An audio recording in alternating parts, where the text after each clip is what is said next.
I'm not too long. So, Yes, good afternoon. maybe. Oh my, this is better than television. The stories have been just wonderful. I can close my eyes and I'm in all these different places. Thank you so much. This is called the Crystal Decanter. And for you, I guess, Polly. The sky was big that night, and stars sprinkled against a black velvet drop. Young teens still lingered on the street, dressed in costumes, lighting firecrackers, whooping and hollering.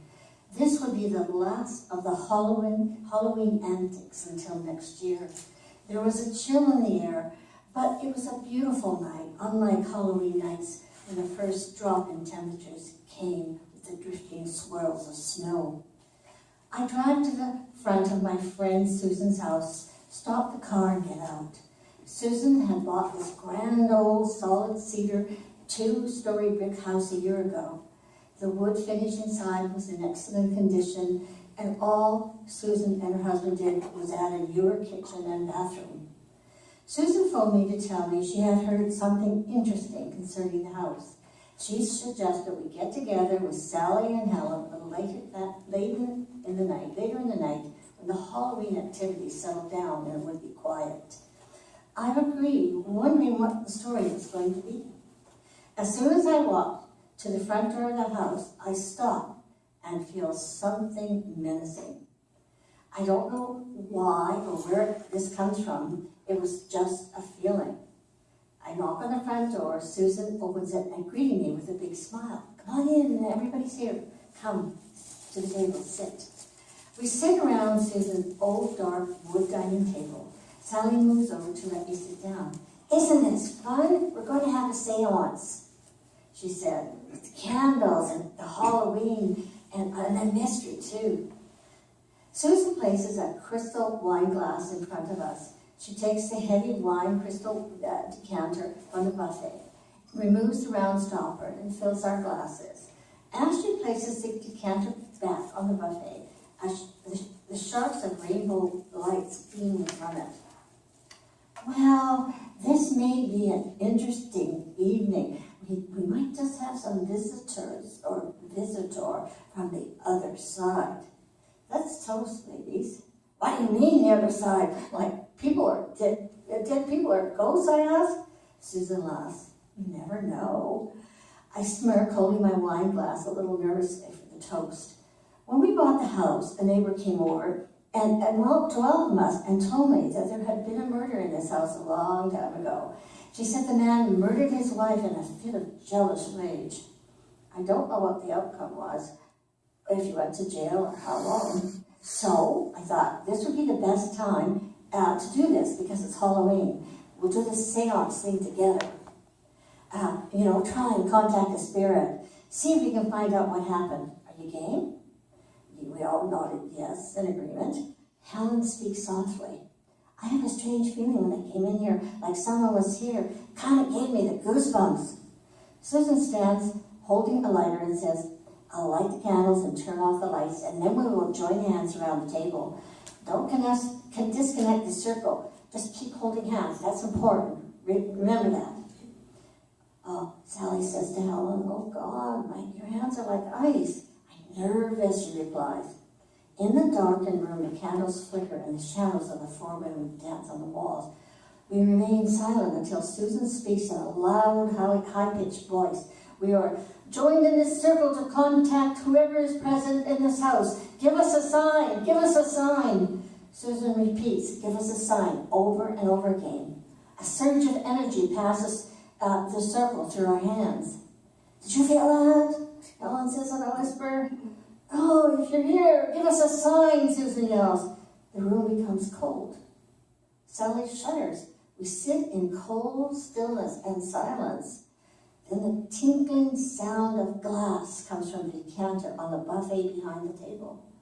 It sounds like something or someone is tapping it. Ping, ping, ping.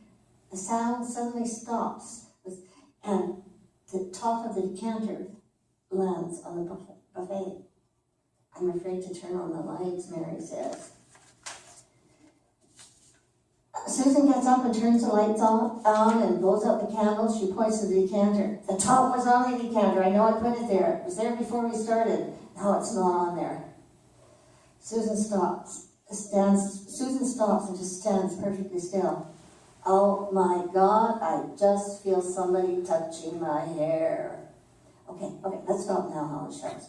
There's something here and I sense it is evil. Please, let's just stop. We spent the rest of the evening chattering about our maiden voyage delving into the black arts and communicating with the dead. Maybe we would try this again, but not tonight. When it came to time to leave, I felt an uneasiness. As I drive home, in spite of the beautiful night, there's a sense of foreboding. I crawl into bed, and the effects of the wine put me fast asleep. I wake up with a start, bolting straight up. At the foot of my bed is a ghostly gray outline of a man. My heart is pounding. He's just standing there. Go away, I yell. Hide under the blankets. When I look again, the ghostly outline is no longer there. First thing in the morning, I phone Susan and tell her about our visitor. No, we have to get rid of this thing. I can't have this kind of crap spooking me out. Whoever it is, whoever we conjured up followed me home. Shit, what a Halloween. We're going to need help. Any suggestions? I think we need to have another seance. This time we'll hire a professional and see if we can uninvite whoever followed you. Is next Tuesday okay with you? I'll phone the others and get back to you. A few days later, Susan called. It's all arranged. I've even invited a psychic. Her name is Madame Dupont. She had heard she's very good, but we'll have to chip in a few bucks because she's not cheap. I will fill her up. Tell her about the murder and what happened to you, okay? Okay.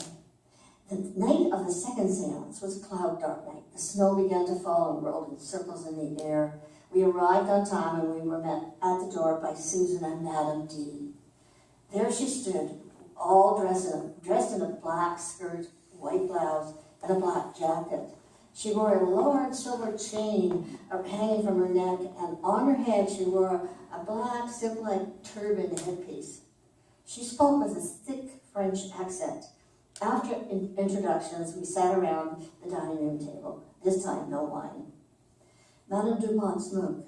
The lady of the house told me what has happened when you were all here. I will contact them. We were not so cavalier with the lights out and the candles flickering. We remained silent for a short time until Madame D spoke. Whoever it is out there, speak to me. I command you, speak to me. The silence is thick and a cold air, the chill fills the air. The decanter does not click. The table, though, shakes slowly. Madame speaks in a deep voice. It is not her voice. You call me here. What do you want? I command you. Why do you call me here? Tell us who you are and why you are here. Are you the man that murdered his wife, and is that why you're here? Speak. A cold breeze passes over us, and the curtains start to move. We grip our cold hands tightly. I am John. I cannot leave. I cannot leave. The deep voice comes from Madame D's mouth. I did not mean to kill. I cannot leave. Madame Dupont quickly rises from the chair, lifts her arms in the air. You can leave. We are here to show you the way. Go to the light. Go to the light. Forgiveness waits for you. She repeats this over and over again and stops suddenly. The room is warm and a feeling of peace surrounds us. We let go of our hands with a sense of relief. He's gone. We have set him free. After Madame D leaves, we sit around and talk about our evening.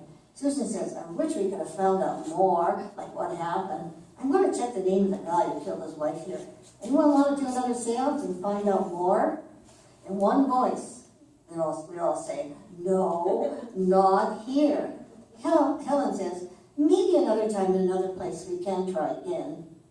Nobody followed me home that night. That's a true story. That actually happened.